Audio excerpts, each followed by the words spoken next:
Hello শিক্ষার্থী বন্ধুরা, আশা করছি তোমরা সবাই অনেক অনেক ভালো আছো। And today I am here. I'm going to teach you Unit 9, Lesson 4 from your book of English for today. Okay, so we can see here there is a rhyme and section A. We can see look at the picture, discuss in group and answer the questions. কি বলছে যে এই পিকচারটা দেখো এবং এইখানে কি কি আছে তোমরা আলোচনা করবে। দেখো একটা কুকুর হাসছে, একটা গরু চাঁদের দিকে লাফ দিয়ে চলে যাচ্ছে, জাম্প করছে। স্পুন মানে চামচ অ্যান্ড প্লেট অথবা ডিশ বা থালা যাই বলো দৌড় দিচ্ছে একসাথে, এবং একটা ক্যাট গান বাজাচ্ছে।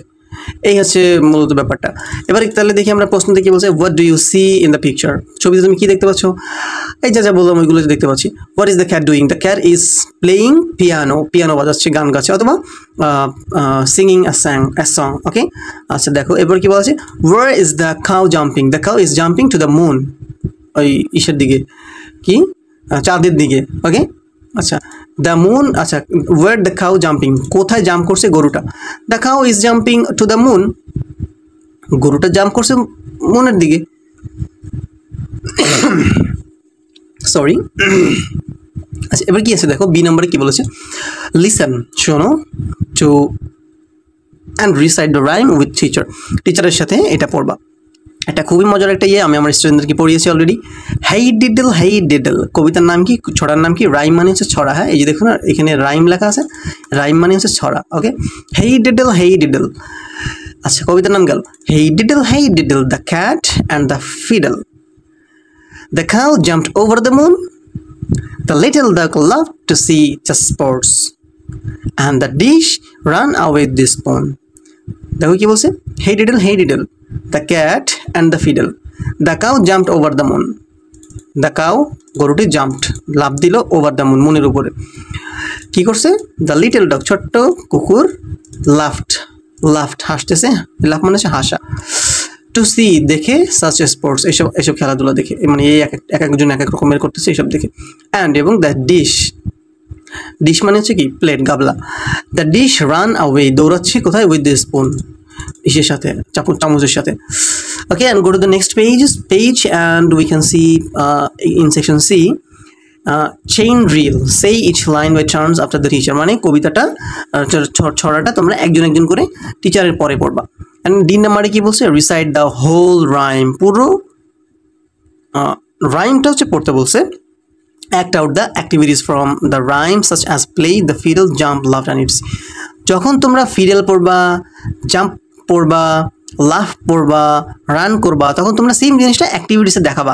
যেমন তুমি যখন পড়বা রান, এই দেখো রান আছে, যখন রান পড়বে মানে দৌড়ানো, তখন হালকা একটা দৌড় দিবা। যখন লাফ আছে, হাসি দেওয়া, তখন হালকা একটা হাসি দিবা। ঠিক আছে, এই যখন জাম্প আসছে তখন ছোটো করে একটা জাম্প দিবা। এই কথাগুলো বলছে আর কি।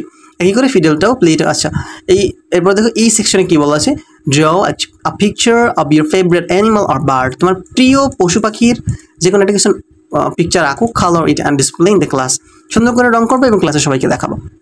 এফ নাম্বার কি বলছি, শোনো এগুলো এড়িয়ে যাবে না, এগুলো কিন্তু কাজে লাগবে। হ্যাঁ, আচ্ছা নাম game in the chain reel. আচ্ছা divide into group 4 or 5, say the name and animal, bird each by turn.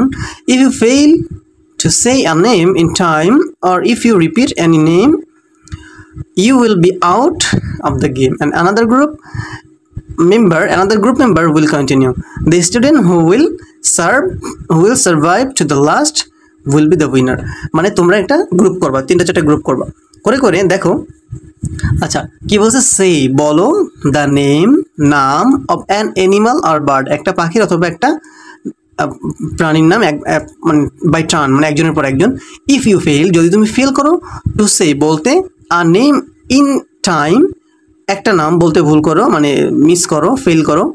Or if you repeat any name, যদি তুমি কোনো নাম 2বার বলে ফেলো, তাহলে কি হবে, you will be out of the game, তুমি গেম থেকে বের হয়ে যাবা, তোমাকে বাদ দিয়ে দেওয়া হবে। অ্যান্ড এবং অ্যানাদার গ্রুপ মেম্বার, অন্য গ্রুপের মেম্বার উইল কন্টিনিউ, তুমি যেহেতু বাদ হয়ে গেছো তাহলে তোমার পরের জন যিনি আছে সে কন্টিনিউ করবে।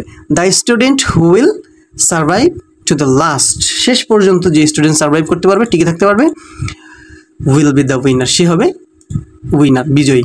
ঠিক আছে, তো থ্যাংক ইউ ভেরি মাচ। আর স্টোরি টাইম এইটা ইউনিট 10 তো অলরেডি দেওয়াই আছে। So thank you very much. no more today. See you tomorrow inshallah. Till then, ma salama.